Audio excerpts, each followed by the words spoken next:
বেশি চক্রান্ত করতে যেও না, ধোঁকাবাজি করতে যেও না। তোমরা ধোঁকাবাজি করলে সব থেকে বড় ধোঁকার মধ্যে তোমরা পড়ে যাবে, আল্লাহর ধোঁকার মধ্যে পড়ে যাবে। সব থেকে বড় ধোঁকা সেটা, ওর থেকে বড় ধোঁকা তোমরা জীবনে পাবে না, নিজেরাই ফাঁকি পড়ে যাবে।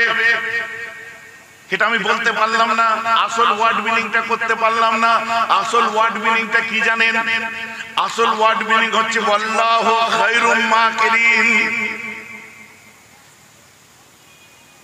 বুঝে গেছেন তো এর আসল মানেটা কি? যে পৃথিবীর শ্রেষ্ঠ ধোঁকাবাজ হলেন, বুঝে যাচ্ছে? আল্লাহর শানে কথাটা বলা যাবে? আল্লাহ কোরআনে বলেছেন, হ্যাঁ কোরআনে বলেছে, কিন্তু কোরআনে আরবিতে বলেছে। ওটা বাংলায় যখন আমি বলতে যাব, বাংলায় ওটা গালাগাল টাইপের শুনতে লাগে আমাদের, যার জন্য খোদার শানে ওই কথাটা যায় না। ধাপ্পাবাজ, ধোঁকাবাজ এগুলো শুনতে গালাগাল টাইপের লাগে না, ওই জন্য আল্লাহর শানে এই কথাটা যায় না। তাই আমরা কি বলি, তোমরা যতই চক্রান্ত করো, ধোঁকাবাজি করো, তোমরা কিন্তু আসল জায়গায় বড় ধোঁকা পেয়ে যাবে, তোমরা আখিরাতে ধোঁকা খেয়ে যাবে। অত বড় ধোঁকাবাজি করো না, কারণ সব থেকে বড় ধোঁকার মধ্যে তোমরা পড়ে যাবে। বুঝতে পারছো না? এইভাবে আমরা বুঝিয়ে দিই, কিন্তু এর আসল কথাটা কি? এর আসল কথা হচ্ছে যে আল্লাহ সত্য বলছি না, বুঝে গেছে? আপনারা বলেন, এখানে বসে যদি কেউ একবার বলে ফেলেন আল্লাহ পারে না, ঈমান থাকবে না, যাবে? হ্যাঁ গো, ওয়াজ আমার বুঝতে পারছেন? এখন যদি বলি আল্লাহ পারেন না, ঈমান থাকবে না, যাবে? জোর করে বলুন। আমার আল্লাহ কোরআন পাকের মধ্যে নিজেই বলছেন, ইন্নাল্লাহা লা ইয়াহদি কওমিজ জালিমিন। আমার আল্লাহ কোরআনের মধ্যে বলছেন, ইন্নাল্লাহা লা ইয়াহদি কওমিল ফাসিকিন। আমার আল্লাহ কোরআনের মধ্যে বলছেন, ইন্নাল্লাহা লা ইয়াহদি কওমিল কাফিরিন। আমার আল্লাহ বলছেন, কাফির কওমকে, জালিম কওমকে, ফাসিক কওমকে আল্লাহ হেদায়েত দিতে পারেন না। তাহলে আল্লাহকে সত্যি হেদায়েত দিতে পারেন না? ভাই, আমার কথা বোঝা যাচ্ছে? কেন এই কথা বললেন? এখন আম মানুষ যদি এর ব্যাখ্যা করি, আম মানুষ যদি এর ব্যাখ্যা করি, আমার আল্লাহ কোরআন পাকের মধ্যে বলছেন, তোমাদের মধ্যে আমি একজন নবী পাঠিয়েছি, সে কে? তোমাদের মধ্যে একজন রাসূল পাঠিয়েছি, সে নবী এবং সে উম্মি। ওয়াজ আমার বোঝা যাচ্ছে? তোমাদের মধ্যে একজনকে পাঠানো হয়েছে, যার ইত্তেবা তোমরা করবে, সে রাসূল, সে নবী, সে উম্মি।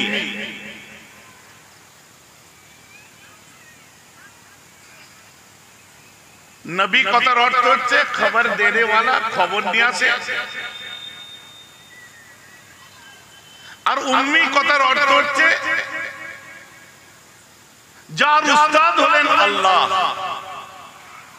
কথাটা আমার বুঝতে পারছেন? ভাইজান, এটা কি আসল উম্মির অর্থ? তাহলে উম্মির অর্থ কি? তাহলে উম্মির অর্থ কি? মান্না উম্মির অর্থ হচ্ছে যিনি অমুক অমুক লোগাতের মধ্যে লিখেছে, অমুক কিতাবের মধ্যে লিখেছে, এর মধ্যে লেখা আছে। উম্মি কথার অর্থ হচ্ছে যে লিখতে পড়তে পারে না।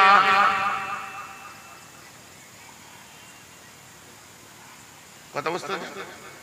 লা ইয়াকরাউ ওয়া লা ইয়াকতুবু, যে পড়তে পারে না, যে লিখতে পারে না। ভাই, যে আমার কথা বুঝতে পারছেন?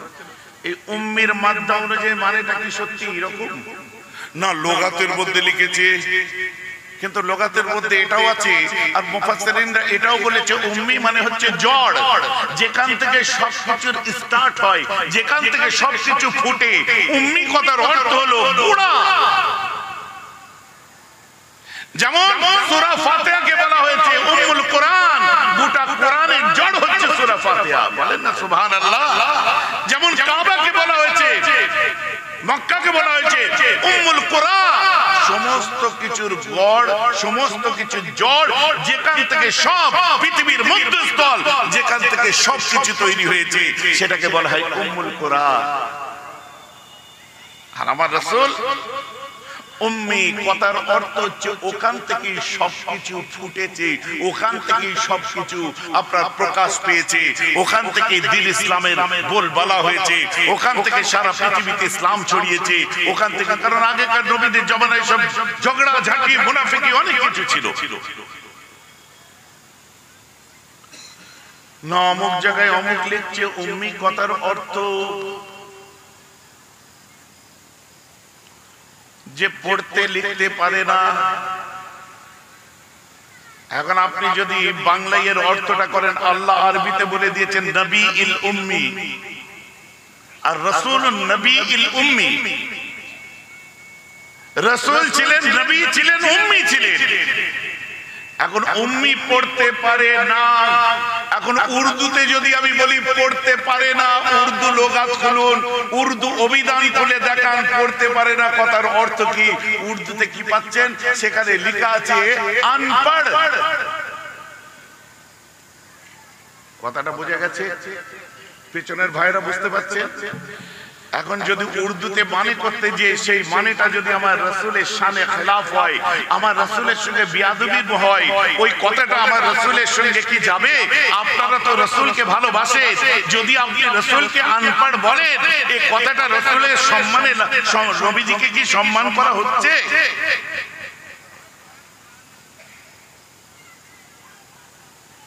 উম্মি কথার অর্থ যে বার করছে লিসানুল আরবে, ওয়ার্ল্ডের বিখ্যাত ডিকশনারি, আমিও জানি, অনেক পুরাতন আদবের আপনার লোগাতের কিতাব। উম্মি কথার অর্থ লা ইয়াকরাউ ওয়ালা ইয়াকতুবু, যে পড়তে পারে না। পড়তে পারে না কে বাংলায় যদি আপনি নিয়ে আসেন কি হবে? এই পড়তে পারে না যদি উর্দুতে আপনি ব্যাখ্যা আপনার মানে বার করেন কি হবে? আনপড়, পড়ে না, পড়া জানে না, মানে আনপড়।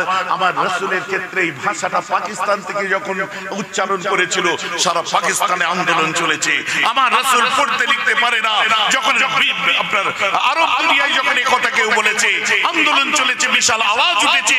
আজ বাংলা জমিনে আমার রাসূল সম্পর্কে যদি এমন কেউ উক্তি করে ফেলে, সেক্ষেত্রে আমার রাসূলের যত গোলামান আছে আমাদের বুকে আঘাত লাগে। আমরা উম্মি কথা অস্বীকার করতে পারি না।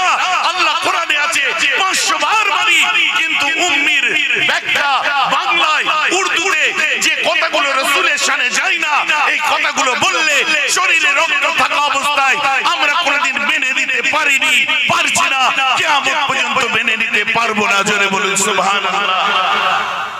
কথাটা ঠিক বলছি না ভুল বলছি? যে কথাগুলো রাসূলের শানে গুস্তাখি, বিয়াদবি, আনপড়, এই নবীর সাথে ভাষাটা যায় না।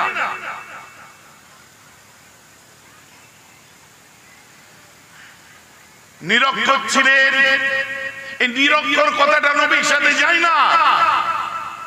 কারণ সাধারণ মানুষ যারা ও নিরক্ষর আর মূর্খ কাকে বলে বোঝে না, কারণ তারা স্কুলে যায়নি, অনেকে পড়াশোনা কম করেছে, ওরা বোঝে যেই নিরক্ষর সেই মূর্খ। অক্ষরের জ্ঞান নেই। আল্লামা রুহুল আমিন রাহমাতুল্লাহ কত সুন্দর লিখেছে জানেন? এগুলো আমাদের শোনা পড়া দরকার। আল্লামা রুহুল আমিন রাহমাতুল্লাহি আলাইহি বসে একটা জমিনে আরাম করছেন। আল উম্মি বলে, আল উম্মি, উম্মি কে আল্লাযী লা ইয়াকতুবু ওয়ালা ইয়াকরা, মানে উম্মি সে ওয়ালা ইয়াকরা, সে যে পড়তে পারে না এবং লিখতে পারে না, এটা বাংলা মানে। কিন্তু আল্লামা হুজুর এর মানে বার করছে, উম্মি শব্দের অর্থ যিনি লিখতে ও পড়তে না পারেন, ওনার উম্মি হওয়া একটি মুজিজা বলিয়া গণ্য হইতেছে।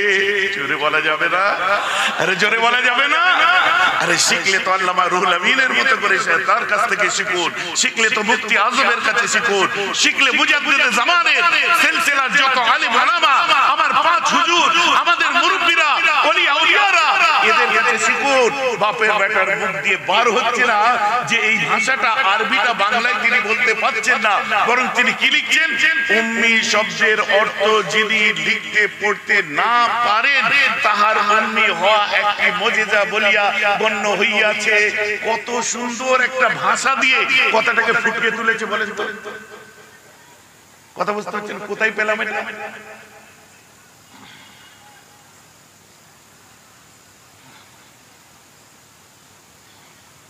এই দেখো, কিতাবটার নাম হলো কারামাতে আহমদিয়া বা একখানা বিজ্ঞাপন আবু বকর সিদ্দিক রাহমাতুল্লাহ লিখছেন কে আল মোহাম্মদ রুহুল আমিন রাহমাতুল্লাহ আলাইহি।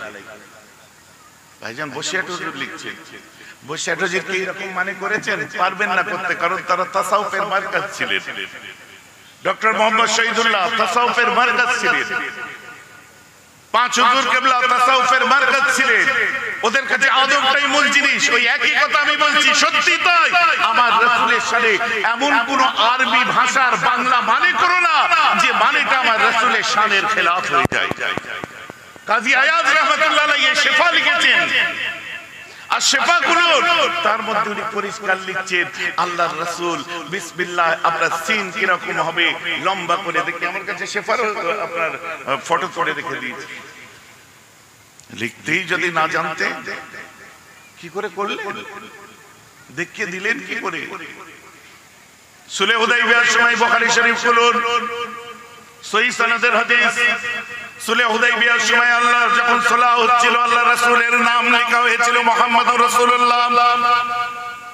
ওই সময় এতে দিন দুনিয়ার বাদশা একটা অবজেকশনের মধ্যে পড়েছিলেন। ওরা এসে বলল মুহাম্মদুর রাসূলুল্লাহ মেনেই যদি নি তাহলে আর এই সমস্ত সন্ধির প্রয়োজন কি আছে? ওদের তো প্রবলেম রাসূলকে নিয়ে।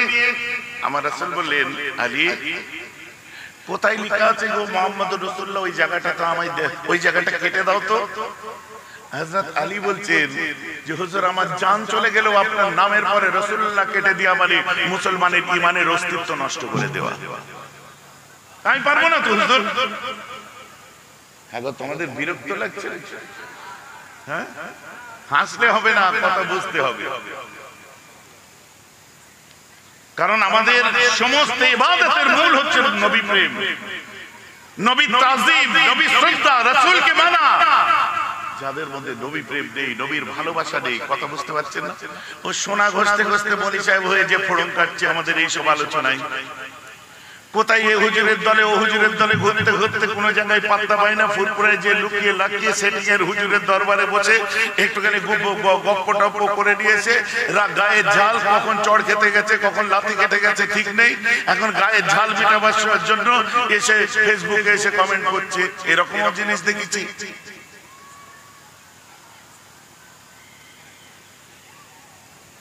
ঘাড় ধাক্কা পার্টি যেগুলো সব জাল ছেঁড়া পোলো ভাঙা, গায়ের ঝাল মিটাচ্ছে। সেই যে আজকে দেখুন লক্ষ্য করে কত 1 2 3 4 5 6 7 8 9 10 11 12 13 14 15 16 17 18 19 20 21 22 23 24 25 27 28 29 30 আর বলবো না, এদিকটা বললাম না, বুঝলেন? এটা ডবল করে দিন। এখন এদেরকে জিজ্ঞেস করে, যেমন কচি বসে আছে, ওকে জিজ্ঞেস করে যে কত মানুষ কত কি কমেন্ট করে কোনো ঠিক নেই। কিস্তিতে মোবাইল কিনে নিয়েছে, ফ্রিতে এমবি করেছে, রাস্তায় পাচা টেকিয়ে দিয়ে টুকটুক করে ঝাড়ছে, কারণ ও সহ্য হচ্ছে না।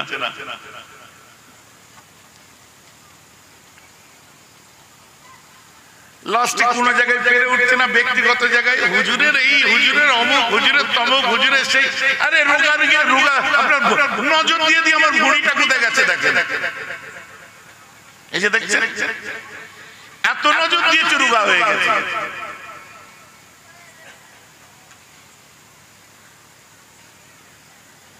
রোগা নজর দিয়ে দিয়ে রোগা হয়ে গেছে।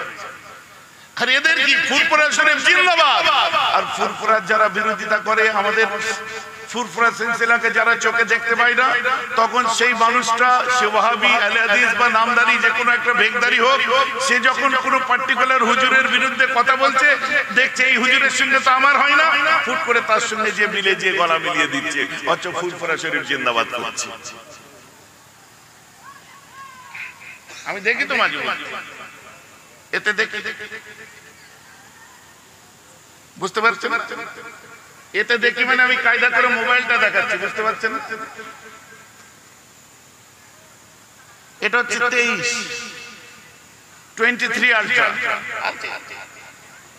এটা হচ্ছে 24 আলট্রা, আজকে বুক দিয়েছি 25 আলট্রা। ফের একটা গাড়িতে রাখা আছে, দেখবেন এরকম করে খোলে, কি বলে ওটাকে, না না না না খোলে, স্যামসাং এর কি ফোল্ড 6 না কি বলে, গাড়িতে আছে। হুজুর বড়াই করছেন, হ্যাঁ করছি, যাকাত দিই, গরিবদের জন্য করি, আল্লাহ করাই, তোমাকেও করা, মাদ্রাসা করি, মসজিদ করি, বুক টুকে মাইকে চিল্লে বলি, কেন? যাতে আরো 5টা মানুষ করতে পারে। আমার বাপ দাদু পরম্পরা করে এসেছে, আমরাও করছি। যাকাত টাকাত সব আদায় করার পরে ধন দিক, লোকে খাবে, খোদা না গরিব করে, আমাকে দিয়েছে তোমাকেও দিই, দামি দামি ফোন কিনবো, সব করবো, বাধা কোথায় গো? তোমার কষ্ট হবে, তুমি কিস্তিতে কিনেছো, তোমার কষ্ট হবে, তুমি ফ্রিতে এমবি ভরছো, 1.5 GB ফ্রি, শেষ হয়ে গেলে বন্ধুর কাছে হাত পাচ্ছ, মাছ বাগানে বসে করবে বাপরে,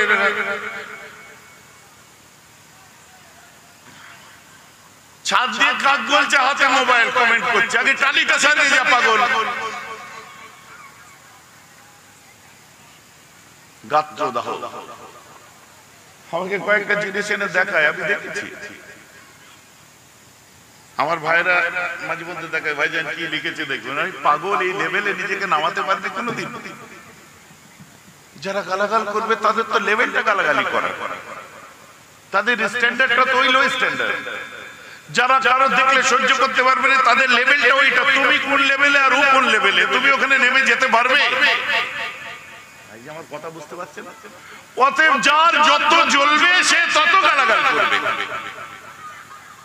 আমার এই যুবকদের বলে দিই, অনেকের নিজেরা যারা সোশ্যাল মিডিয়ায় অ্যাক্টিভ থাকো, আমি তো থাকি না, আপনারা জানেন, কেউ কোনো কমেন্ট করলে তোমার উত্তর দেওয়ার দরকার নেই, কারণ যে কমেন্ট করছে সে নিজের জায়গা থেকে তোমায় বিচার করে কমেন্ট করছে, কিন্তু তুমি তো তার থেকে অনেক উপরে। সে তো সামনে এলে তোমার জুতো ঘুরিয়ে দেওয়ার চান্স পাবে না, তোমাকে চোখে দেখার চান্স পাবে না, সে কমেন্ট করছে, তোমায় লাভতে হবে। ভাই যে আমার কথা খারাপ লাগছে নাকি শুনতে? এত বলার পরে একটু তো লজ্জা হওয়া দরকার। যখন লজ্জা হচ্ছে না, ফের করছে, জানতে হবে দোকান কাটা, শরম নেই, বেশরম। মত প্রকাশ করুন, গঠনমূলক সমালোচনা করুন।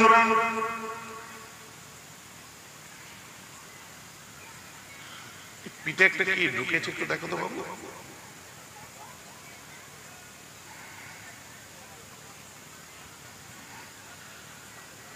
ভাইজি আমার কথা বুঝতে পারছেন তো? আচ্ছা আচ্ছা, হাত দিয়ে ঘষলে সর্বনাশ হয়ে যাবে, পেয়েছে পোকা। ওই জন্য আমি ছোট ডাকলাম, মুরব্বীদের একটু চোখে গন্ডগোল অল্প হয়েছে বলে আমি ধরে ফেলেছি। যাক আমার মুসলমান, আমার কথাই ব্যথা দিচ্ছেন কারা? হাত তুলে দেখান।